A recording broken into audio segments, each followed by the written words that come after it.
Welcome to JustWannaQuilt, a research podcast coming out of Tulane University Law School, where we explore all kinds of things, stories about quilting, tools, field trips, maybe some famous quilters stop by, and, of course, a little bit of copyright thrown in just for fun. I'm Elizabeth Townsend Guard. I'm a law professor at Tulane University, and I just want to quilt. Today we talk to famous podcaster and very famous children's writer and quilt writer, QuiltFiction, Frances O'Roark Dowell, and also Judy Walker joins me to interview her, and it's awesome. She's awesome. I can't wait for you to hear it. I'm Frances O'Roark Dowell, and I'm calling from Durham, North Carolina. That's very cool. And today I have joining me Judy Walker, who is a professional reporter. Hello. And also part of our quilting army and my neighbor. And so I asked her to come sit in because it's more fun when there's three. Sure. And I'm really excited because JustWannaQuilt has gotten me into listening to more podcasts because I'm all caught up with those. And I've been listening to fiction podcasts. And so I found your QuiltFiction podcast, and I can't wait to listen to it. Reading your book. Yeah. That's so exciting. Yeah. Cool. Yeah, thanks. I hope you like it. Oh, I know I'm going to. I love that era, and it's going to be great. I'm already excited. Anyway, Okay. I just had to fangirl a little bit at first. Yeah, we're a little bit fangirling. It's also storming here, so things should be fine. But if the power goes out or something our house got hit by lightning. That shouldn't happen again. So really? we should be good. Doesn't strike twice. The chimney's gone. So, okay. So, we're going to start with the first question, which is, tell me your first memory of someone sewing or quilting in your life. My first memories are of my mom sewing. She was she was a seamstress, and suddenly that creates a very different picture of who my mom was. My mom was a mom, and she sewed, and she made a lot of my clothes when I was little. And as I got older, made like all my dresses that I wore to dances. She really sewed very nicely. She tried to teach me to sew, but she was right-handed and I was left-handed, and I kind of would just lose interest after we'd gone and bought the fabric and cut out the pattern. By that point, I was like, nah. But I certainly remember, especially when I was very little, we moved a lot, but we were in the Northern Virginia area for about 5 years in the early 70s. My dad was at the Pentagon, and he was also in Vietnam during that time. And she had a little room off the front hallway that she had her sewing machine and her supplies and her sugar chest. And I loved going in there and like just looking at the boxes of buttons and things like that. And the rickrack, I just always loved that a lot. That's really cool. And when did you start sewing? I did not start sewing. I didn't start making quilts until about 11 years ago. Now, I'd gotten a sewing machine. It was a zeitgeist thing, which always fascinates me, why suddenly you feel like I've never really had any interest in sewing, and now I must make an apron and some curtains. And that was in 2006. And I just ordered a cheap machine off of Amazon and realized just sewing a straight line was quite a struggle for me. But hard. I can relate. Yeah, it's hard. It if you've never done it before, and the machine, that needle moving so fast was a little scary. But it was not until a year or so after I got the machine that I made my first quilt, and why? Which I always wanted to do. Yeah. But was a little. I'm very math phobic, so I would open up books like how-to books, and I would just close them. There were so many fractions; it was horrible. And it was really fun. Wood Marston's liberated quilt making. And where she just said, just cut out the fabric, sew it back together. It really was truly liberating for me. That's really interesting. Yeah. And how is you're a famous writer, just in case people don't know. And how is what? That could be overstating it at least a little bit, but yes, I'm a writer. You're a writer, and you write in two genres, in children's writing and quilt fiction, right? And so I'm curious about, we had talked about, so this is a retaping of, because we had a super technical difficulty, you just don't even want, your side was great, it was just, my side was totally, like you couldn't understand a word I was saying, it was terrible. It was just like, the sound was really not good.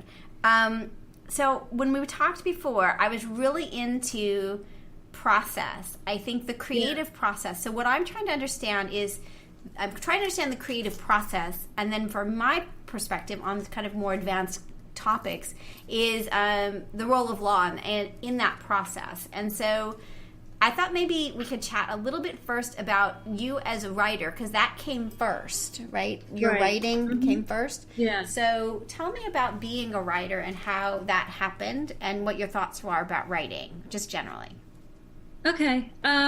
I became a writer in part because I was always a reader. And I think that that's true of a lot of writers. You love stories and you read stories, and then you want to continue the stories you read or make up your own. And I always told myself a lot of stories in my head. That's how I got myself to fall asleep at night, is I kind of ran movies in my head, and I was always adding something onto the story every night or going back and revising what I had come up with the night before. So I actually started out as a poet because I loved poetry. I have an MFA in creative writing in poetry writing.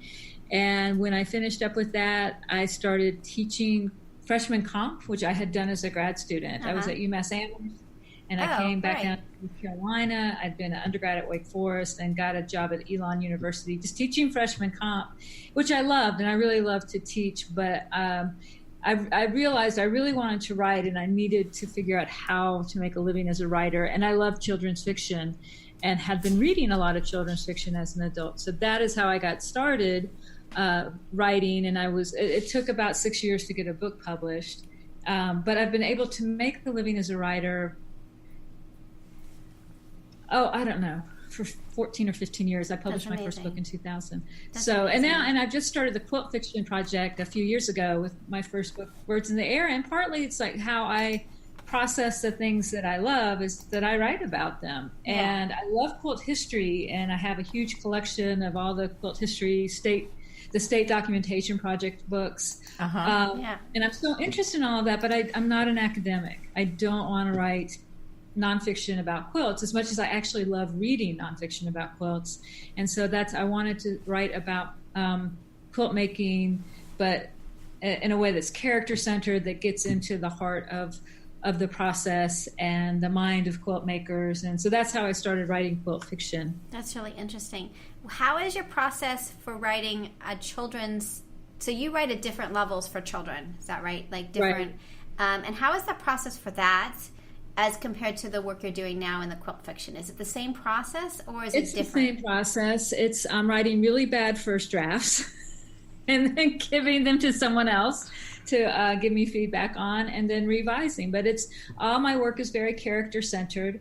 Plot is hard for me because I just want to write about people and get into their back history, and so that's why I need an editor to say we must move this plot along. The story must go somewhere. But it's the same process. I struggle with first drafts. I love to revise, which is actually to me the creative process is a creative process. It's the same thing with quilts. For the last 3 or 4 years, for the most part, I don't use patterns. I sometimes use traditional blocks, and I toggle back and forth between modern quilts and traditional quilts, but it's very rare, unless I'm making a baby quilt and I just want someone to tell me what to do. Just tell me. Otherwise, I make it up as I go along, which means I mess up a lot and I make a lot of mistakes. But for me, as both a writer and a quilter, it's like that's where all the good stuff comes. That's the when process. You're just making. Yeah, that's the process. And creativity. What's great is you come up with stuff you couldn't have planned out. And I don't know how the subconscious works. I don't know how the muse works, but that's my favorite part, when suddenly the story starts going in a direction you had not anticipated, and the quilt starts going in a direction you had not anticipated. It's just like, oh, this is amazing. And, and you don't feel like you can even claim what's happening because it just seems to be coming from somewhere else. But I love that. That's my favorite part, is the creative process, is that discovery. But you really do have to be willing to fail, both, and I feel that's true as a writer and as a quilt maker, or I don't call myself a quilt designer, but I design my own quilts, and you just have to, be willing to live in gray areas. Because a lot of times with both quilts and books, I'm thinking, this isn't good. I don't think this is going to be good. I'm going to stick with it for another chapter or another day or two. And then something happens and it becomes good, or it just falls to the floor and I fall with it and start weeping. But it's interesting how much time you have to spend just kind of suspended and waiting to see what's going to happen with this and if it's going to succeed or fail. And I think that's really interesting. I think that talking to other artists and writers, I think that moment of not feeling like anything's going right, like people do feel that, but the difference between a professional is that they know that's okay. That's the confidence to know that we're going to keep pushing through this and that this is part of the process. Why do you think that is part of the process? Like, what is it about, like, what we're doing as creative people that there's a point where we think everything we're doing is terrible? I don't understand. I don't know. That's a good question. And I think it is so integral to the process that there must be a reason, and maybe it's just like giving birth. It's kind of ugly.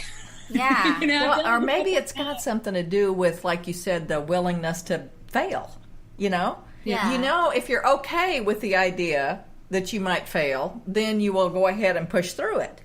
Yeah. If you're afraid and you quit, because you're afraid you're going to fail, then you don't push on. Then you never push through. And I think too, it's understanding that I feel if you're trying to do something that's real and true to who you are or what you want to create, even if that idea is not entirely clear to you, that time isn't wasted. Even if you end up with a quilt top where you're just like, yeah, this didn't work, or a draft where it's just like, there's no energy here. And that can happen, I think, in both processes. I think they're the same process. I think it's the creative process where something that you can be hugely excited about just suddenly drains of all its energy and you're just like, I can't get it back. But I never feel like that time spent is wasted time. I always feel it's redeemable. And oftentimes after a failure, I feel like the next thing I do is almost like a gift. It's like, oh, this is coming together in a way,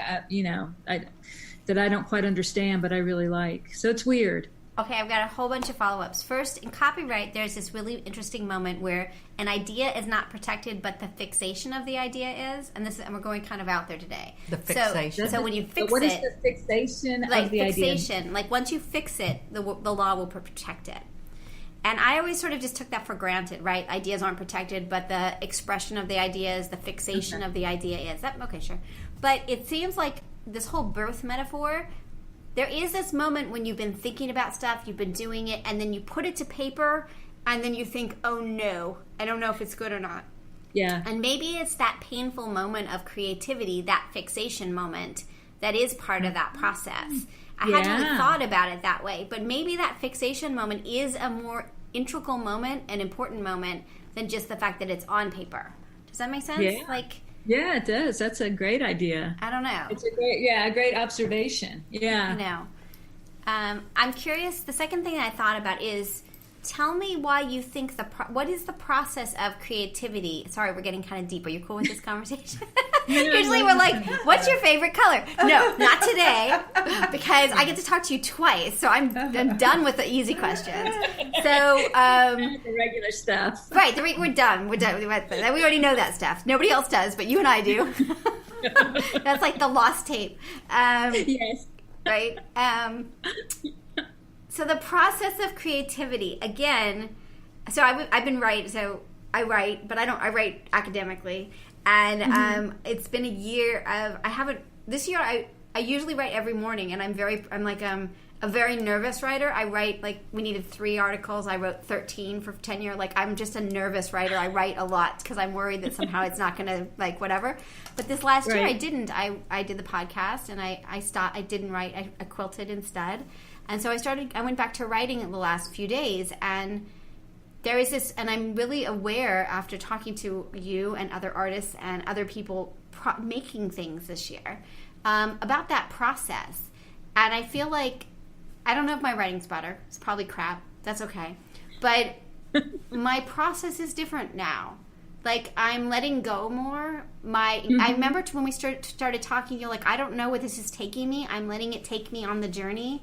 I'm letting it looks really different, this draft, than I thought it was going to be of what I was doing. And so I was really psyched to talk to you today, because I want to understand your you don't have to, like, not secrets, like trade secrets. How do you do your process? But what is the process for you in terms of both being the quilting and the writing? Because I'm really, really intrigued by that. Well, I'm intrigued what you're saying about your own writing. So you feel that since you've let go a bit, it's and really perhaps different. you're not writing, don't have that kind of anxiety pushing you to maybe overproduce. Well, I'm taking advice from you, and I let go. So usually I have like a very specific like agenda, like, you know, like I figured it out and I'm writing it and I'm got a whole lot of citations and it's a law review article, right? So we're like pushing forward, and I don't know what this book is that I'm writing, and I'm okay. I mean, for a long time I'm like, what am I doing? But now I'm like okay with that. It's going to be what it is, and we can always cut it and we can always throw it away. But for now, I'm just writing the book I want to write, which is kind of what you said to me last time, is that you're writing kind of for what you want to see where the characters are going, and it's kind of like it's happening while you're writing it, as opposed to like super detailed draft that's got every like character point and like, you know what I mean, like it's more organic, I guess. And I'm trying it. You know, I mean, we could get pretty out there and metaphysical and woo-woo with this stuff, and I think there is an element of woo-woo-ness to it, or just Zen. You know, that the more that you're willing to trust the process. And the fact is you've put in the hours, and I've put in the hours. That's right. We know our craft. That's right. You know, and that for me, with quilting, you know, I've been a writer forever, and you know, that's right. But with quilting, that's a newer thing, and because my way into quilting was kind of the back door.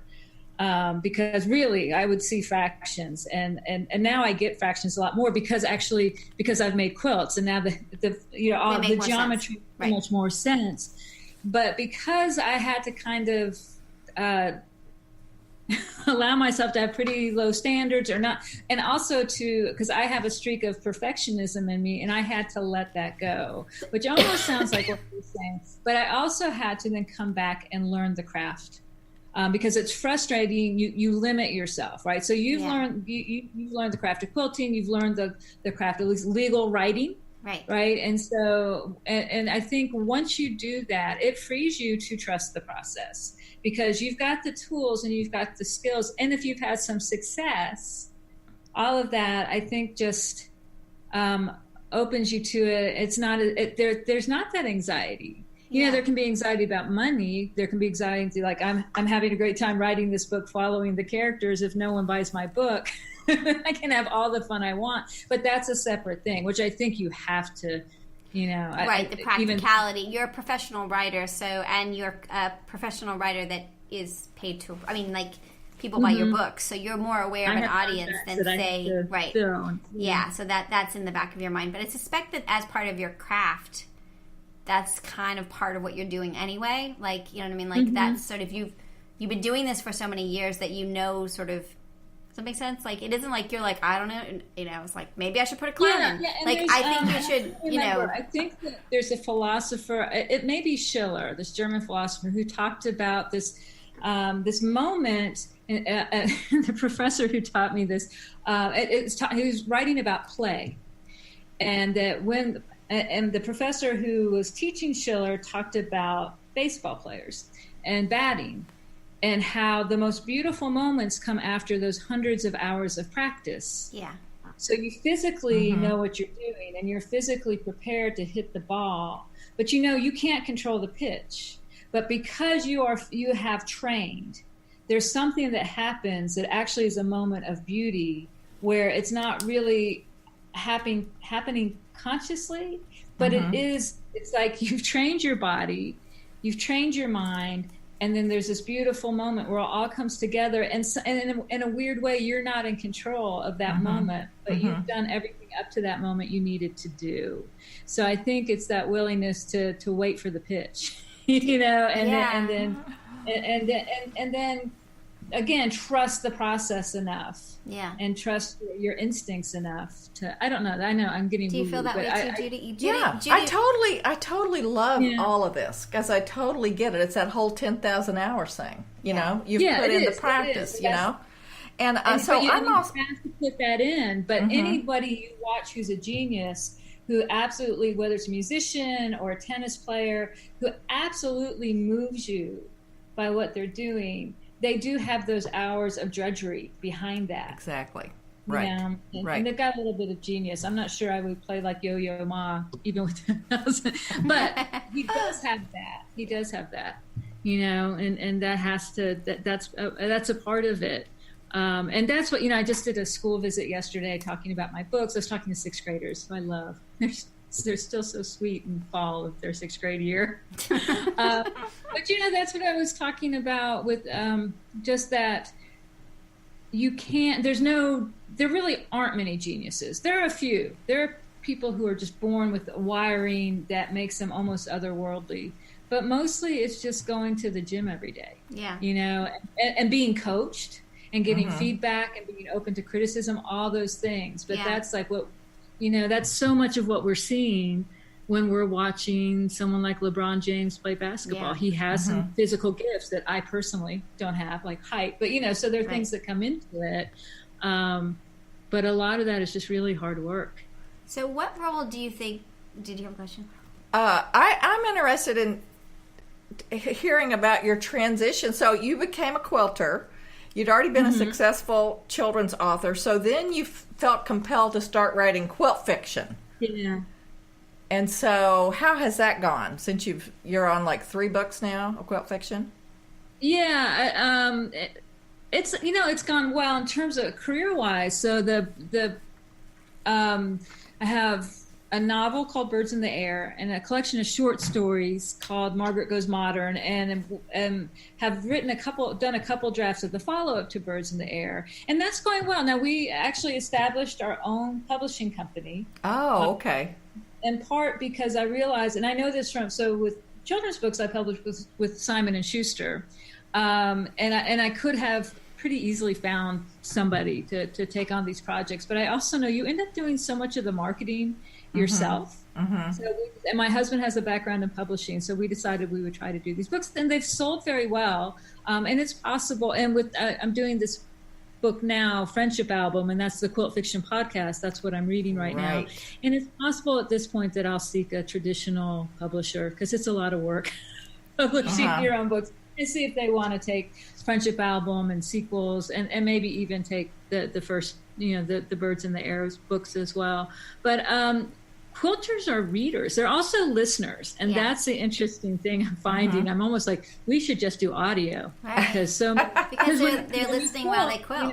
Right. Yeah. And it's very hard to quilt and read a book at the same time. It is very but hard. There's a real audience. There's a real hunger for, as we want, we go to books and stories, both for, we want windows. We want to see into experiences that we don't live, but we also want mirrors. We want to see ourselves in stories as well. And so I think there's a real audience for quilt fiction, and there are really a lot of quilters, and that's always the fun thing when you tell people that, how many active quilters there are right now in this country. People are stunned. Non-quilters are stunned when they find that out. They're stunned. They don't even, when you tell them, we call them the muggles. When you tell the muggles that, that you make quilts, and they're like, now, is that with the needle and thread? Like the whole, which is how I was, before I started quilting. I didn't know you could use the machine. And apparently that's one of the mysteries that you are welcomed into when you start quilting. It's like, oh yeah, you can use the sewing machine and make quilts. It's like, oh. Well, so this is another question I have. So you're in Durham, and I go on vacation in North Carolina, and I think of North Carolina as a quilting hub. Yeah. And I also noticed that you're so interested in the historical aspects of quilts, and that's one of the things that really attracts me too. Have you explored any of that in North Carolina, or? A little bit. We've got some good quilt historians around, and some a woman named Lynn Gorgeous who's doing, one of the things that North Carolina is known for, or was known for, of course, was textile mills. Right, and that's why there's such the history there. Yeah. And Lynn is doing a lot of work with some stuff over in Burlington, which was a real hub, and the textiles, and then Pepper Corey is also someone who's right. quilter, but is also, I think, has a real strong interest in quilt history. So I would be interested in doing that at some point. With Friendship Album 1933, I just wanted to write a book set in the 1930s, and I actually ended up setting it in Ohio, in a fictionalized town called Milton Falls, which is based on Ashland, Ohio, where one of my best friends is from. But it just felt like very Midwestern, middle of the Depression. It seemed like a good place. And the South was so poor for so long. It would be a very different story to write a Depression-era quilt story set in North Carolina.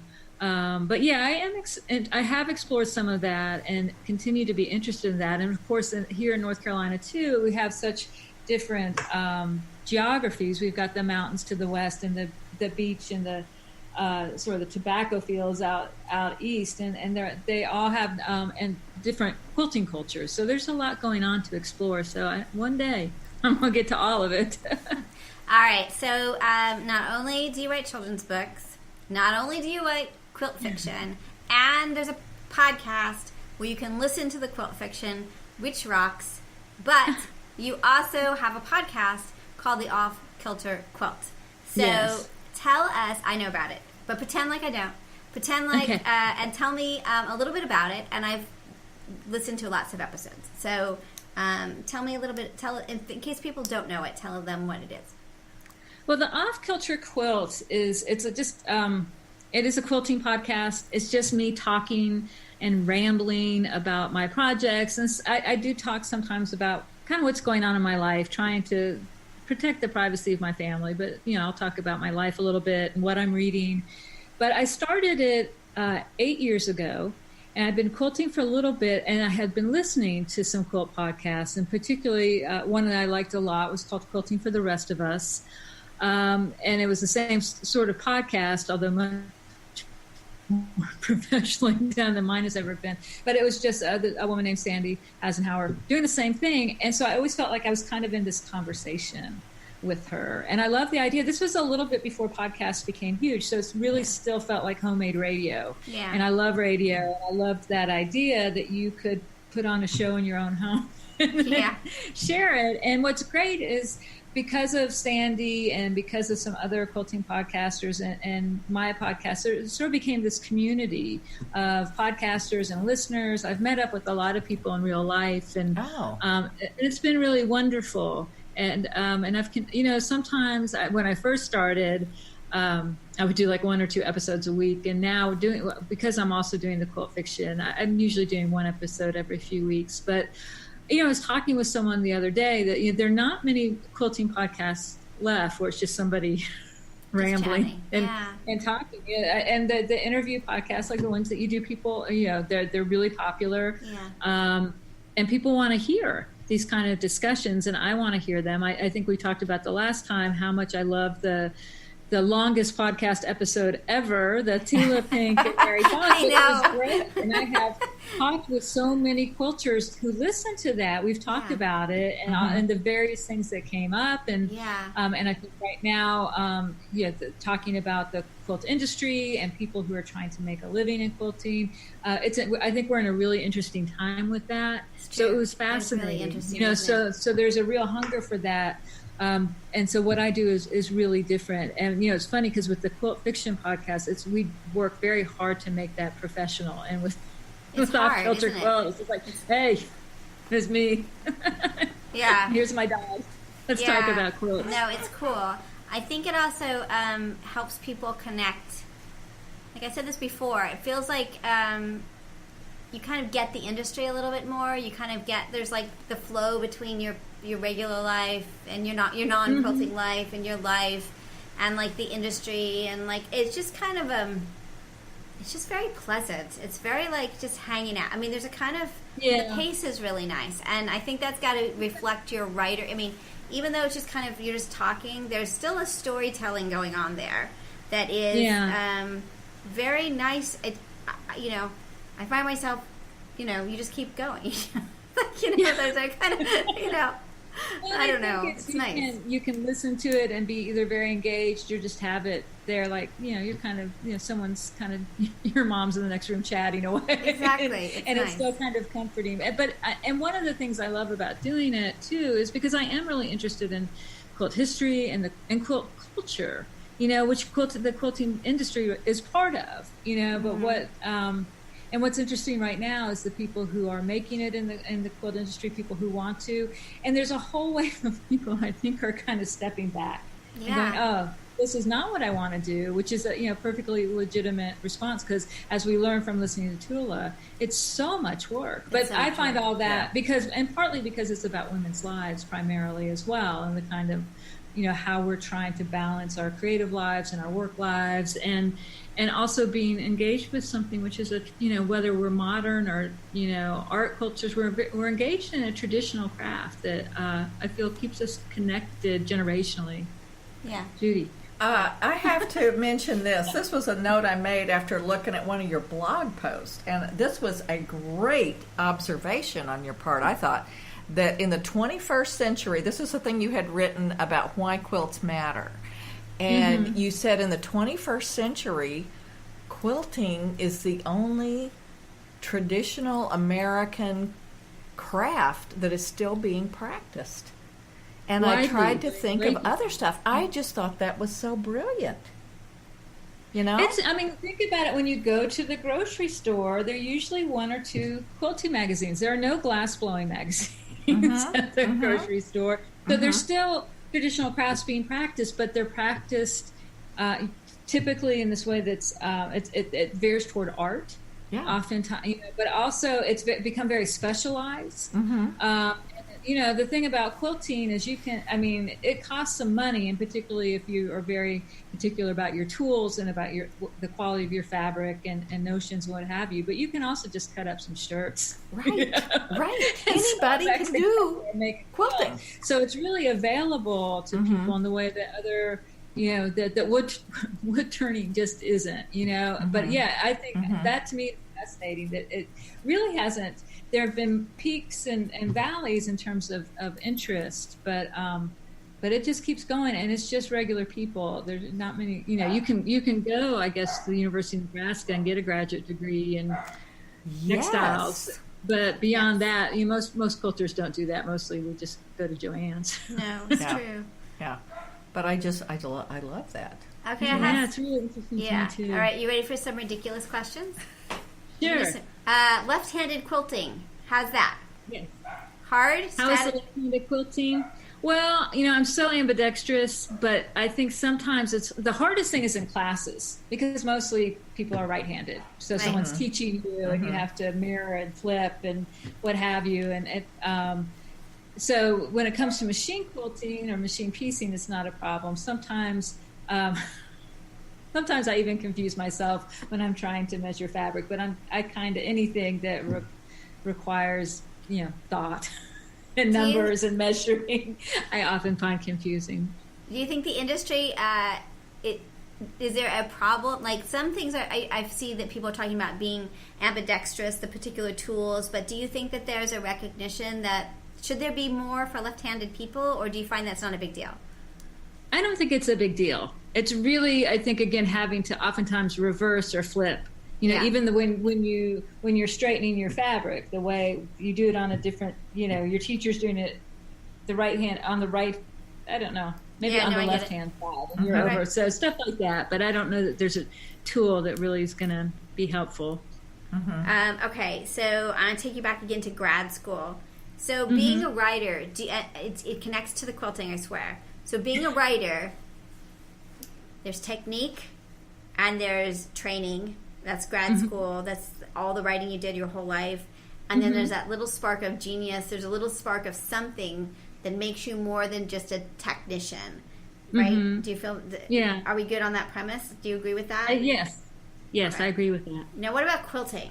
So I feel like we're all training for an Olympics that never comes. Like we're working really hard, and like we're all perfecting our 1/4 inch seam, and we're working so hard for what? Like really, like what? And also, Do you need that spark of genius? Like, I work way too hard on something that nobody cares about. Do you know what I mean? Like, I mean, I care about it, but you care about it. I know, but I'm just saying that, like, I don't know. Well, there's a lot of us working training really hard. Is all I'm saying. Yes, we are, but so there's the practical aspect that the better you can the better you can piece your quilt together, the more proficiently, the longer it lasts. Right, so there's just that if you've got your 1/4 inch seam down, and I don't always, and sometimes I get really frustrated, like, why is this falling? But good. Totally. I feel like I know how to do this, and sometimes it doesn't happen. But so they're very practical aspects of getting to a level of a high level of competence, and it's just that you can wash your quilt and it doesn't fall apart. And they're also, it's not just construction, it's also making choices about fabrics, right? Art. That makes the quilt pleasing to us, which I think is the most important thing, but pleasing to others as well. And but what's interesting to me, and I might just get taken out back and shot for saying this, but I see like the quilts, particularly the sort of what I call contemporary traditional quilts. So these are quilts that the general they're block based. They're using the general techniques of traditional quilting as opposed to modern quilting. But I see some of these prize-winning quilts, and they're amazing in terms of the construction, in terms of everything being perfect, in terms of the intricacy of how they're constructed. But they very rarely do anything for me emotionally. That's really it's just like, you look at it and you go, wow, that's amazing. And I know there are people, they do one show quilt a year, and that's the kind of quilt they're making. What they do. And that's right. It's impressive, that level of skill. But, I can see a quilt that someone just sewed out of their daddy's jeans with stitches that aren't even particularly straight, and it does more for me. So you get to that level. That emotional level. Yeah. I think ideally it's like you should be, the more you know, the more you yourself can do, the more you can make the quilts you really want to make, and that's been interesting being a part of modern quilting and modern quilting kind of growing along with the modern quilt movement. The quilts that we're seeing now at QuiltCon are so much better than, not entirely, but are so much more sophisticated, and the things that people are doing and trying are so much more difficult. And it's just crazy how good these quilts are. But you see how quilters have grown, because so many quilters came into modern quilting without much quilting background. Not all. You meet a lot of traditional quilters who love modern quilting and came in as well. But you see a lot of people who've been growing, and they have more skills, and so they can do more incredible things with their quilts. So, like, I'm at this point with QuiltCon, it's like, do I even bother entering? Because the level of quilt making, both in terms of the skills and the aesthetic and what people are able to do, just knocks me out. It's really cool. But they can do that because they really have been learning the skills. Once you can do a Y seam, the world is your oyster. Totally. Totally. Okay, so what role do you think QuiltCon plays in our current, QuiltCon itself is very specific. QuiltCon, so in case people don't know, to explain what QuiltCon is, and then what role does that play in our current space? How did that change things? Right, so QuiltCon is the annual Modern Quilt Guild convention this coming year. It's in Nashville, and we'll see each other there. And it's going to be very exciting. That's a good question, because there is, on the one hand, it's sort of the gathering of the tribes, right? And people come, and it's fun, and so it's a way of being in community with each other, which I think is a really positive, and although for an introvert like me, quite exhausting thing. But it is exciting, and you go to the show, and that's inspiring and beautiful. It's like going to an art show, and so I love that part. The question is always the competition, and that always becomes the most controversial part, because a winner is chosen, and that's not and it's not, people have different feelings about that. And there's also, I think, as there is in communities of practice, there's competition, there's status. So there's, and the hierarchies that can come in play. I mean, the older I get, the less I care. It's like that. we'll let the young people care about who gets homecoming queen.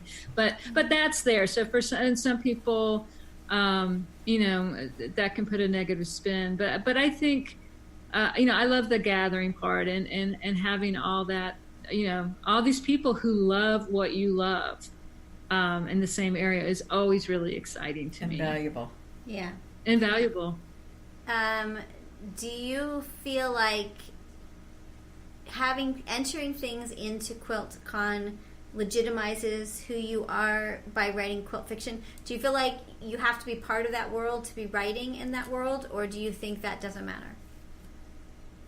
As far as QuiltCon, no. Well, yeah, just in general. I mean, I think the idea is like, is that part of sort of like your street cred kind of thing? Like you're like, not only do you write about it, write fiction, but that you're part of this community, and so there you write more authentically because you are part of it. That's a good question. I mean, because first of all, it's a chicken and the egg. I write about quilts because I'm in that community, right. and I'm in various communities. Right. The guild that I'm in is a modern quilt guild, but I'm a omnivorous quilt lover. I really love almost all of them. But I do think I write better. It's hard to write about someone having a bad day in quilting class or feeling left out at the big quilt show if you have not actually had that experience. Right.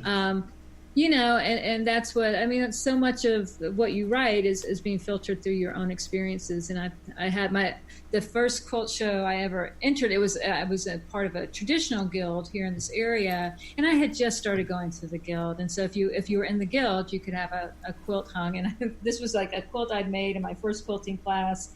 It's a cute quilt, but it's not it's not much. And I was not known in this community, so I walked into the show, and my quilt was actually in a back corner facing a wall, which made me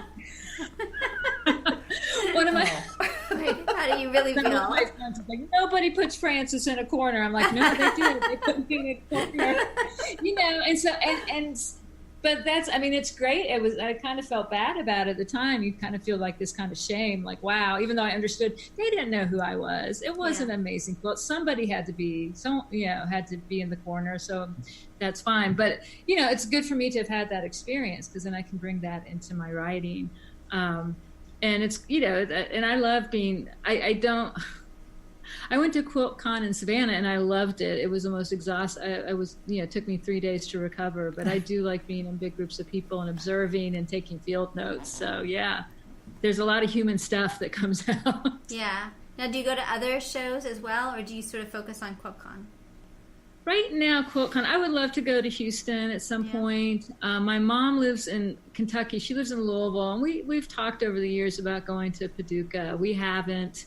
And I don't, maybe we will now, particularly now there's more housing. For a long time it was hard to go to Paducah, for Quilt Week, just because it was hard to find a place to stay. Yeah. So I would love to do all those shows. And I have done some, that I've been to, some big quilt shows elsewhere, but for me, the quilt, QuiltCon is where I love seeing the quilts, and I have so many people, friends in that community, and that it's really fun.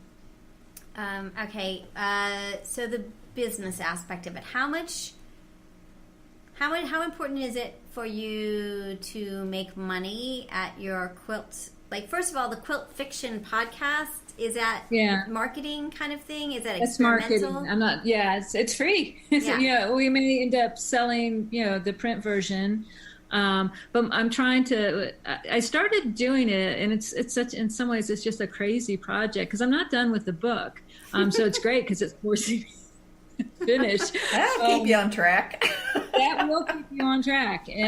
But I thought, well, it'd be kind of fun to do this, and then it's a way of drawing attention to the other books. I was hoping that the sequel to Birds in the Air, which is called Stars Upon Stars, would be out by now. But, ironically, doing this has pushed that back and that production back.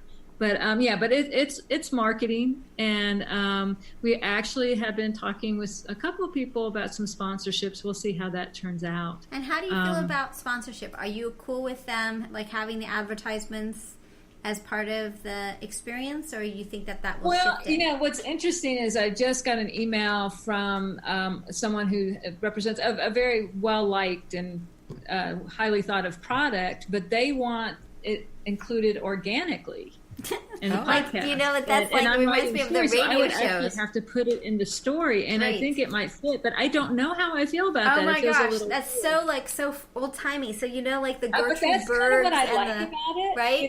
It's sort of like in the Dick Van Dyke Show. Right. Product placement. Laura That's so loves funny. this. And I was like, but yeah, and on radio shows back in the day. So that is actually, if it weren't for that aspect, I think I would, that is so funny. Probably dismiss it out of hand. But part of me is like, that's kind of cool. That is kind of cool. That's kind of old school. That's really interesting. Okay, copyright, intellectual property. How important is it? Any issues with it? Don't care about it? Well, I certainly care about it as a writer, and I don't know what to do if I Google one of my books, and this happens with the children's books, and then you'll see download a copy of W. Co. by Frances O'Roark Dowell. Like, how can they do that? There's some things you feel like you don't have control over, and it would really have to be Simon & Schuster's lawyers going after these people who are doing it. So I do mind that. For me, the copyright issues have really been on the other side. There have been some quilts that I've made that have been inspired by works of art, and which is fine if I'm making them for myself. But then can I submit them into a show? And right. they're usually, it's like, what is that point between bouncing off someone else's idea That's right. and actually we've been looking at and sometimes that line, that I think at some point that line is very clear, and there's this gray area where it gets muddier. So, well, that's one of the chapters I'm working on now is on that. Is sort of these boundaries and where the courts are, and I'm finding it super weird. So, because there's one part of the test that's about experts, but the other part of the test is ordinary observers. So, like, you're just getting people going like, do these look kind of the same? And people are like, yeah, not really. So it's weird. So I'm trying to do more work on that so that it's more concrete. This inspired by versus infringement. Where is that line? Because I think that we need that as a community to have a better sense of what that is, Yeah. So well, I look forward to reading that. Yeah, I think hard. Everybody does. Yeah, well, it's a thing, the scholars, the legal scholars, often sort of punt on it to say, well, it's really hard to know. It's like, well, we actually need to know. Like, it's hard, but like, let's actually do the work and sort of see if we can look at the cases and we can look at things to really understand what's occurring, so that way we have a better barometer, not necessarily a black and white answer, but at least we have a sense of that, So that's kind of the idea. And it's hard, when you're talking about a traditional craft, because craft ideas, it's the way you learn your craft is by copying. Yeah. And there are times, and I've seen people get very upset because their patterns were copied, but their patterns were just flying geese. That's right, exactly. Those building blocks, right? So the building blocks and ideas aren't protected, building blocks aren't protected, techniques aren't protected. And so if you pull all of that out of there, what part of the creativity are you infringing on? And how do the courts are pretty goofy, especially with the few quilt cases that we have. If you change the order just a little bit and the colors a little bit, the courts are like, those aren't the same. Yeah. So it's like, okay. But I think it gets really interesting in modern quilting because you have more idiosyncratic quilts, but there's still, so that's what, there's some quilters who I love, like Heather Jones, who, she puts out books of patterns, and I love her quilts, but I'm just like, but this is your quilt. I don't want to make your quilt, Heather. Yeah. But other people are like, I want to make Heather's quilt. I want to have that quilt. But for me, it's just like... It's too much. Their personality and their artistry is too strong. Yeah. Do you feel that way about fabric? Sometimes I feel that way about Tula Pink and Cave and some of the designers that, like, when I look at them, I have a hard... I'm getting better at it. I even asked Tula about this. But I feel like I either am disturbing their art if I cut it up, or that their art is so strong that it's hard for me to incorporate it into my work, that it takes center stage. And yes. I find that hard. I think, and I think too with some of Tula's fabric being, that it's actual, it's not she's not working with abstractions, right? They're actual like illustrations. And of course in her work is so distinctive. I mean, Kay Facets is too. Yeah. And I always feel, and I love his fabric, but I would never use a lot of it in one quilt, because then it becomes Cave's quilt, more or less, That's right. That's so interesting. Well, cool. This is, do you have another? Well, I was just going to say, to me, I really believe that there are people who have to just make the quilt they see in front of them. It's like a puzzle, right? And there's also people who only want to make their own quilts. There's people who cannot cook without a recipe. Right. They have to have a recipe in front of them. And there's people who cannot make a recipe because they're going to make their adjustments to it and make it to their taste every time. Yeah. They're never going to be able to follow that. I think it's just two different personality types. Yeah. There's always going to be the person that comes in the quilt shop and they're like, I want to make that quilt that's hanging on the wall as a shop sample. I get that. Yeah. So I think it's two personality types. And I think that's okay. Yeah. I mean, it's just different types. Yeah. Well, and people have different reasons for making quilts, and for some people, it is the actual act of making so satisfying, and therefore, and the designing part, that aspect is not really what floats their boat. It's not that important to them. Yeah, and so why not then? Because people are putting out amazing patterns all the time. Yeah. And there is something again about in that way copying. Again, it's artists and craftspeople have copied each other for eternity, and it's just making that thing that you love to look at, and authorship is not particularly important in those cases. So interesting. I like this conversation. Okay, well, I don't know. Pass me my phone. I had one more thing that I wanted to that I wrote a note down on when I was looking at your blog. So I guess my question then is, how are we to understand, where do you see yourself in this ecosystem? I see you as kind of in the middle. You are, you're part of different parts of worlds. You're you're telling us stories. You're, I don't know. I see that. It's kind of visual. I see you very middle-y. And I'm curious sort of where you see yourself in this ecosystem. How do we understand your space? Because that's the next chapter I'm writing. So I'm now thinking about the ecosystem of this space. Yeah. And where do you fit within that ecosystem? That's a really interesting question because, so there are people who are sort of star quilters and star designers. That's not who I am. I don't know at this point what my interest is in submitting quilts to contests at all, or into competitions or into shows. I may submit a quilt to QuiltCon just to sort of have the fun of being part of going there and seeing it. Right. That's a really that is something. If we were folklorists or anthropologists, we could talk about and write about that whole process of being part of this group of people who are all excited about this particular event, this particular thing, and submitting quilts and all of that. But but I'm not that's not really that important to me. So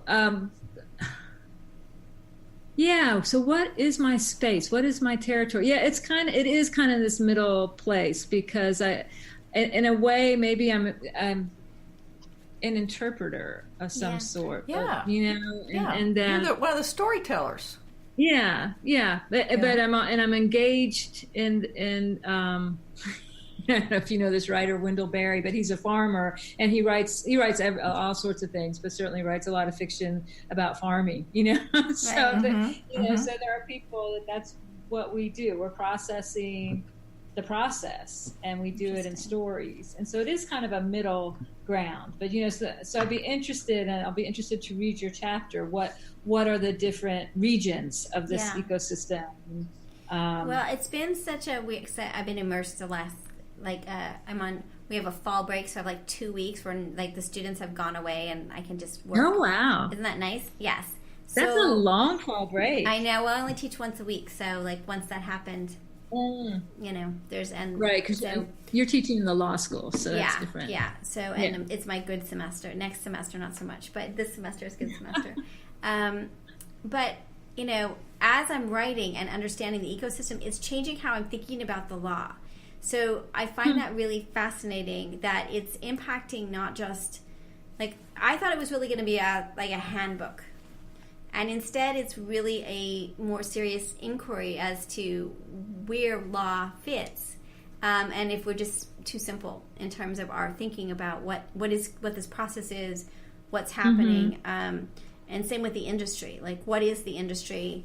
Like, and now we're just talking about me. So, but what was really interesting as a writer is yesterday, I put out on the Facebook group, because we have 1,500 in a tiny group, but 1,500 in our Facebook group, and I asked them, why do you quilt?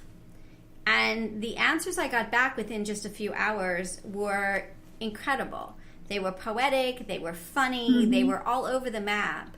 Right. But it made me, so our house got hit by lightning. I'm not a good storyteller. Our house got hit by lightning. We had to buy 4 new TVs, and my husband is way into the precision of like whatever. I mean, it took us 2 months to buy the TVs. So, but it was a very kind of fungible process, and I thought, yeah, sure, that's true with quilting, but not. Like it's just not. It's more than that. Like that industry, and so how does that shift how we protect it, how we think about it? How we interact with it, and then how does law have to understand that? Like, how does law have to interact with us as a culture, where they might not have to do that in the TV culture? Like, purchasing a TV is different than the quilt. There's some purchasing. There's a lot of purchasing. But I'm just saying that, like, I don't know. So I'm, like, in this kind of mindset of sort of who are we, and what role does all of those systems of law play to regulate us, and does that impact on who we are, and how do we make sure that law understands what we are? So I think it's questioning assumptions that we have across copyright and intellectual property in a deeper level, because you're immersed in the immersiveness. I think that going back to you, which is because it's all about you, not me, but I think that that's kind of why having professional writers like you immersed in the culture and writing about the culture is so important. Because you're going to get a different vision of it, and we're going to see different aspects of it in a way that we wouldn't if you didn't participate. That's important to the world. Yeah. So storyteller, interpreter. Yeah, stand in the middle. A receiver. Yeah, I feel like I skulk on the sides. Yeah. But it is interesting, and the fact that what we're a part of is a folk culture. It's a traditional craft. Yeah. It's this constant transmission of ideas, which is complicated. It's a sharing culture. Are just functioning in the gift economy. Hugely. And there are other people who are buying and selling, and again, the idea that going back to what we were talking about with Tula Pink and Cave, this idea that it's very. Obviously you can go into Joann's and there's no geniuses or but we are constantly receiving amazing works by really brilliant and gifted people who are also tradespeople and commercial artists. And it's but to me that the interesting thing about the folk nature of it is, again, these shared ideas. So that's going up and down and side to side. So it's craziness. At the same time. And particularly right now, because so many of us are not inheriting the craft from mothers and grandmothers. And that's an interesting thing. That it's a question I ask when I talk at Guild. It's like, how many of you learned to quilt from your mother or grandmother? And it's always the minority, you know, and people have great stories about how they learn to quilt, but it's always this horizontal transmission of the craft. Well, and the role of the internet in that is so interesting, that so many are learning by YouTube videos. Yes. And that they're, YouTube video. It's just amazing. But, I knit a little too, and that's such a helpful thing to go. It's like, I can't remember how to do the stitch, and you go onto YouTube. Right. Kids these days, they have no idea how hard it used to be. That's an interesting too, because there's so many teachers, and so you also have that whose idea, teachers are very I'm not going to be able to say that, proprietorial. About their methods and their lessons and things like that as well. So and then the other thing that's so interesting now, just kind of observationally, is the cult of personality that is such a big part. Now, it may have always been part of quilting, but now it's craziness, right? The Angela. Well, I have a friend, my friend Sandy, in fact, who does the Quilting for the Rest of Us podcast, because I remember talking about that, and her mother was a quilter. And she said it was very different, like when her mom was quilting in the 70s and the 80s. I think there were teachers who were known, but I guess what I was talking about at the time was particularly fabric designers. Yeah. That people know who the designers are. That's right. And that's something that that's too overwhelming to me. I think that's pretty, and I think that's pretty. But I know some people in my guild, a lot of people in my guild, someone will bring up a quilt and people in the guild will start naming, that's so-and-so, that's Anne Maria Horner, that's whatever, and they know who it is. And I'm at a loss unless it is, in fact, Tula Pink or K Facet. Right, the big ones. Right. But anyway, that people, fangirl over, there are celebrities, which I think outside of quilt culture is just I was hilarious idea. I was like, oh, she's a quilting rock star. Right, exactly. Well, I was trying to explain to my dean why it was so crazy that Tula Pink and Mary Fons were in the house, and I was like, well, just think of like Elvis and Frank Sinatra, you know what I mean, right. And I think it's mirroring the larger culture, right? We live in just a time in which celebrity is hugely invasive and all around us. So it's perhaps not surprising. But it's from what I understand, it's a newer thing. And of course, we have so many ways now of connecting, and from YouTube and social media that it's easier to kind of. A lot of things are more personality driven, I think. And then the last piece is the hyper consumerism that starts in the 70s and then just ramps up in this crazy way. So you get that folk culture, and you get tradition, and you get sharing, and then you get the hyper capitalism on top of it. Right. And it's so fast. I mean, that's what makes this project crazy fascinating, because where else? I mean, you find that little bits in different places, and the fan fiction and the fan art and the fandoms and so interesting. So, and it's something that's interesting. We don't talk about in quilting how much money we spend, how much we don't talk about the fact that we are consuming resources. Hugely. And sometimes because we don't want to think about it, right? And I always admire quilters who are repurposing fabrics, and I try to do that. Every year I say I'm not going to buy any new fabric. I'm just going to go. We have a great place here called the Scrap Exchange, and they sell a lot of fabrics. Yeah, but that's something that is not a conversation we're having at all. Yeah. The Scrap Exchange? Tell me more about this, because I'm going to be in Raleigh real soon. Oh, well, you should come. Get my contact information. And it's here in Durham, and it's growing. They're in the process of taking over an old dead shopping center.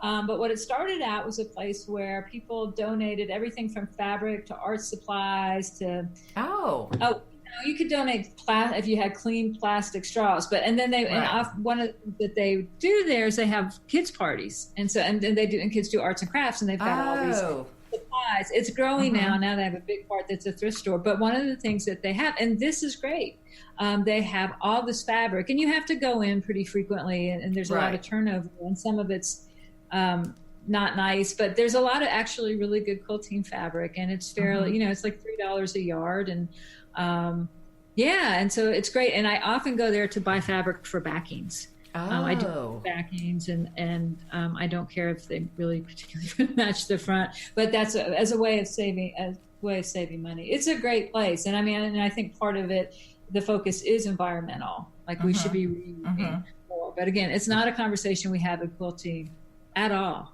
and it's not a conversation I'm having because I'm in denial about it. But, we do use a lot of stuff and there's a lot of bits and pieces that get thrown out. And for a while I saved all my scraps and tried to make dog pillows, but I stopped. Yeah. They become overwhelming. They do. Yeah. They do indeed. They do indeed. All right. Well, see, we're supposed to not talk. We're just having a nice afternoon. So awesome. Yeah. We're bad at stopping talking. Oh. So great. See, so we just have to keep chatting till the kitten wakes. That's just kidding. The kitten is a lunatic, so it's like a baby. You're like, don't move, nobody move. Oh, he's already awake. Anyway, well, you're just amazing, and I'm so glad you're willing to record it again. And this is like so thoughtful, and I don't know. It's just really cool to talk with you. I feel like I bet a lot of people feel that way, that they're excited to talk back. Yeah, I do hear about people because the joke. I always hear from people like, I was commenting in my head. I was talking to you in my head, and it is a conversational thing, which is how I feel when I listen to podcasts as well. Do you get? I have one person that keeps emailing me pretty much daily right now. As they listen, they are sending me notes. Like, I think I agree with this part. I don't.